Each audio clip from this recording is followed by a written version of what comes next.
LeBron, what's your decision? In this fall, man, this is very tough. In this fall, I'm going to take my talents to South Beach and join the Miami Heat.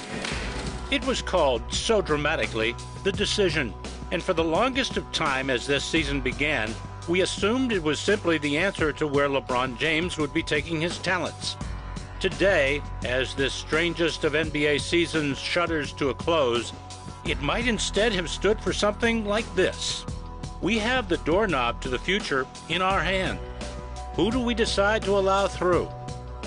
This epic journey that began with that overblown evening 9 months ago, we mocked the king for his callow theatrics, and we laughed when the chosen ones called the Heat began the season like a bunch of guys in a Paris roundabout, this way and that, never in tandem. This adventure that began as nearly every season had for a decade, with the Lakers and the Spurs and the Celtics dominating another bewildered flock. Goes right by Jordan, and on the reverse!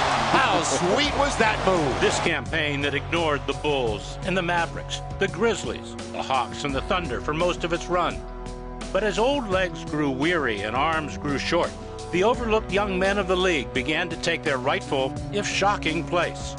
Head for Wade. There he goes. Oh! The house of highlights. Wow.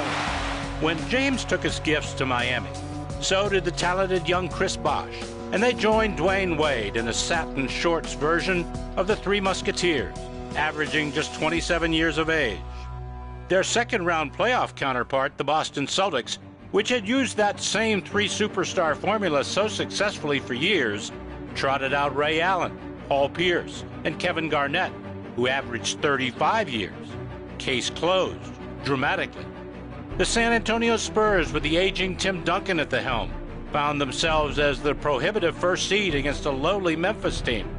And for only the fourth time in the 28 years of this current playoff system, last didn't just beat first, but humbled them. The Grizzlies, for the first time in franchise history, are in the second round of the NBA playoffs. At least the Lakers, who went 15-1 after the All-Star break and seemed ready for a three-peat, made it to the second round. But there, swept away and embarrassed in Phil Jackson's coaching finale by the Dallas Mavericks, who weren't the youngest team in the playoffs, but perhaps the hungriest.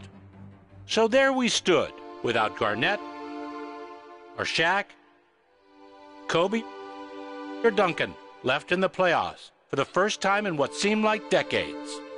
But instead of weeping over the demise of the grand old stars, the NBA celebrated a wealth of baby boomers, the Randolphs and Conleys, the Durants and Westbrooks, the Roses and Noahs, the Jameses and Bosches and Wades, and the Nowitzkis and Kids and Terrys. Oh wait, does that trio belong to this group?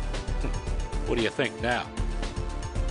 For all of the youth, it was the geriatric Mavericks who turned away the destined and captured their first NBA championship, delaying the so-called destiny of South Florida's chosen three, and delivering Dirk Nowitzki to his long-awaited place at the top of the NBA world.